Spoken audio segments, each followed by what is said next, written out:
Hi, welcome to the video series for fluid dynamics.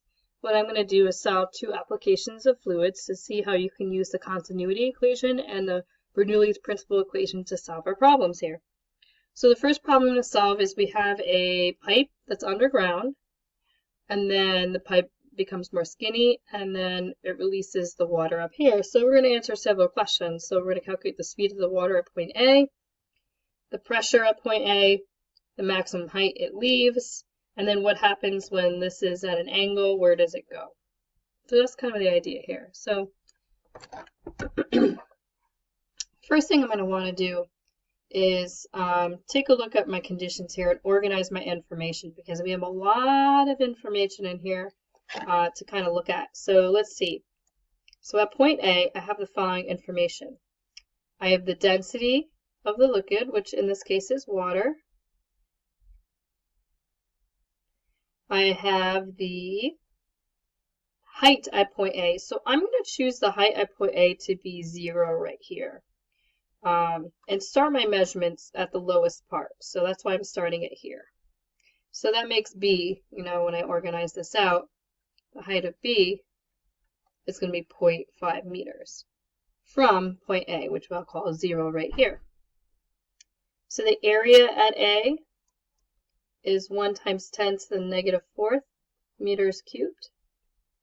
And we're looking for the velocity at A for part 1. And actually, we're going to look for the absolute pressure of A for part B. So right now, those are the information I have and don't have. So for location B, the water doesn't change density because it's the same material. So we'll keep that there as 1,000. They gave us the area of the pipe at that location. They give us the speed of the object at that location is 8.2 meters per second.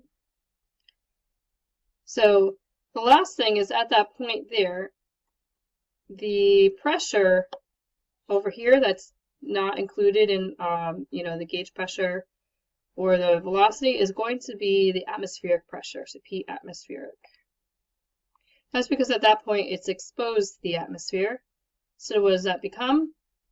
It becomes 1.013 times 10 to the 5th pascals. Just like that.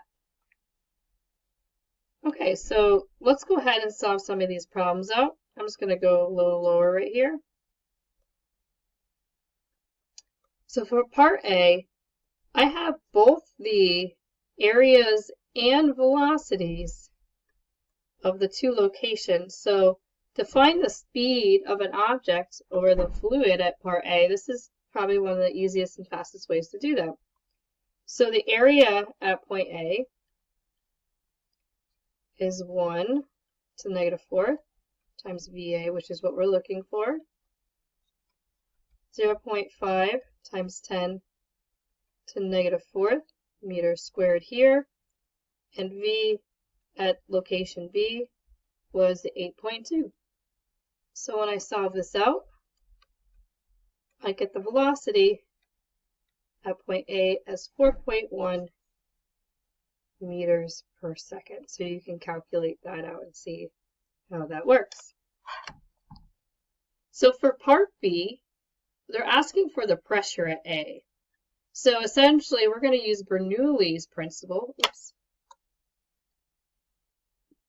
And solve for basically the pressure at A. So we have lots of things going on at this point.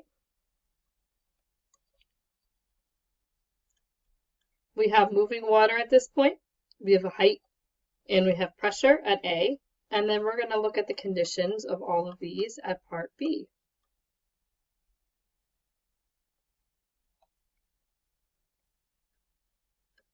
So even though I'm being really particular here, you could even argue that, you can leave rho as just rho, not just A or B, because the liquid isn't changing, but I was just being very particular about our variables since I was at the top there. So before I solve it, I'd like to see anything that simplifies. So if you notice that our height at point A, I called 0. So that will actually simplify and go to 0 here. So then we have all the information. This just becomes a very long problem, but doable. So we have the density of water. We have the speed at point A, which we got for part 1. So since that's 0, excuse me, since that's 0, I can ignore that. So the pressure at point B is atmospheric.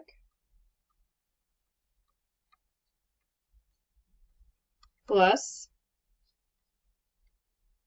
the gauge pressure here times the speed at that point, plus I'm running out of room, this whole factor right here. So rho g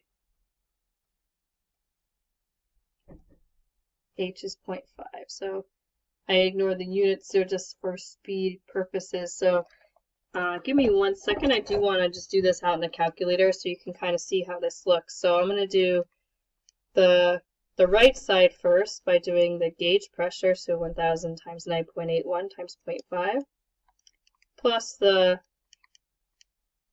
velocity part.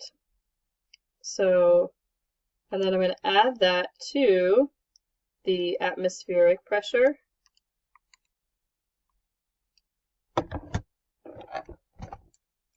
So when I do that, the number I get is 139.825 in pascals. Then I'm going to solve out the next part, so 0.5 times 1000 times 4.1 squared. So when I get algebraically 8405 like that, and of course I'll subtract that from the previous value to get my final value. So the pressure at point A is going to be 131,420 pascals like that. So definitely more than atmospheric, as we can see here, as you might imagine as we're underground. So that's the absolute pressure at point A. So now the next question is, once the water leaves here, how high does the water go? And since we have the velocity at that point, so the velocity of the water at that point is 8.2 meters per second. And the question is how high, so h. The best way to solve this is to use energy. So I'm going to go ahead and do that. So what I'll do is just go to the side here and just redraw it for clarity. H, V equals 8.2. So the height at the bottom is 0.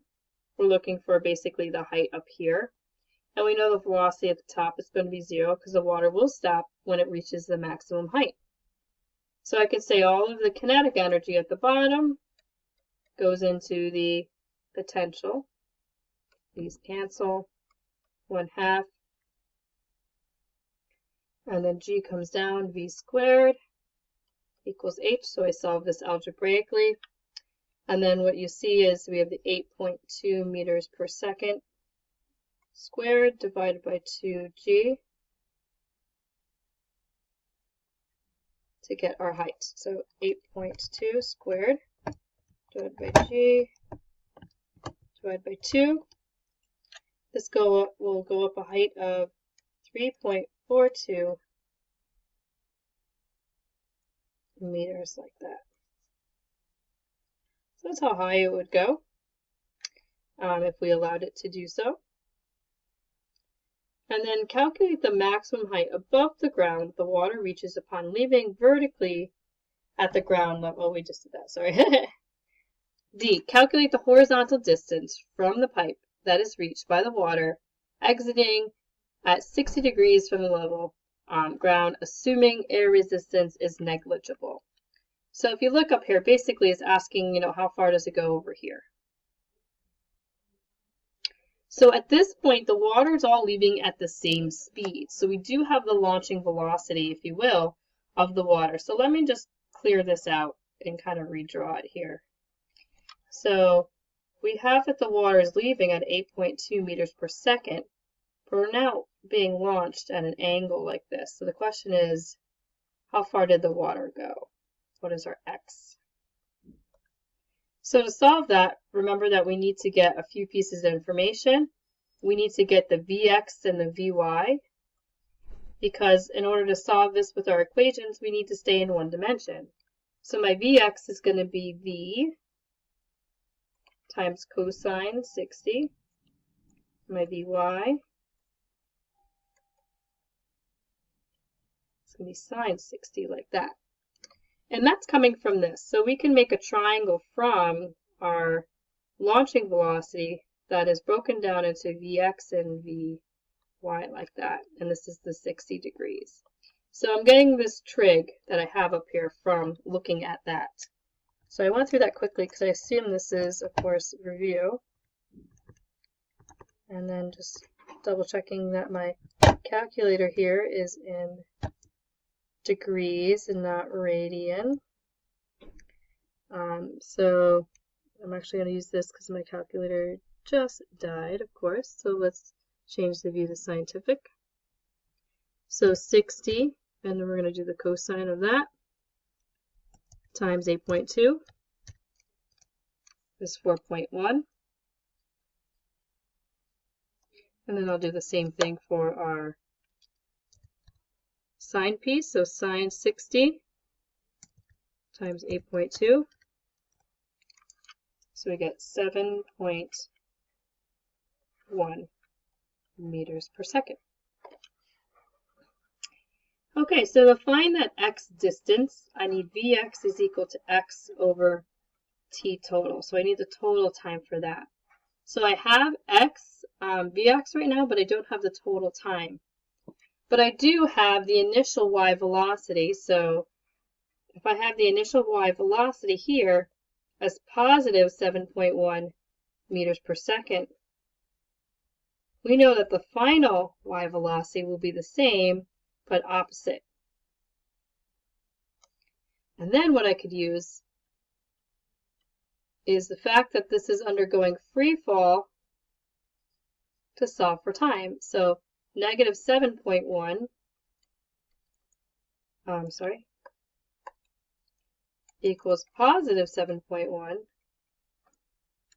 plus a, which is negative 9.81 for the acceleration of the object since it's under the influence of just gravity only, like that. So we can find the total time here. So 7.1 will actually add to the negative 7.1, so this will double, divide by 9.81. My time here is 1.44 seconds to go from here to here, the total time. So now that I have Vx and t, I can solve for x. So my Vx is the 4.1 meters per second. My x is what I'm solving for, and this is my time. So x will be 4.1 times 1.44.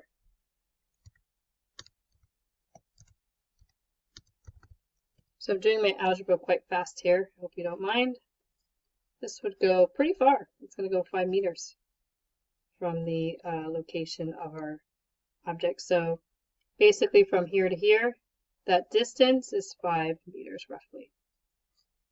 So that concludes the application for this list. I'll make a second video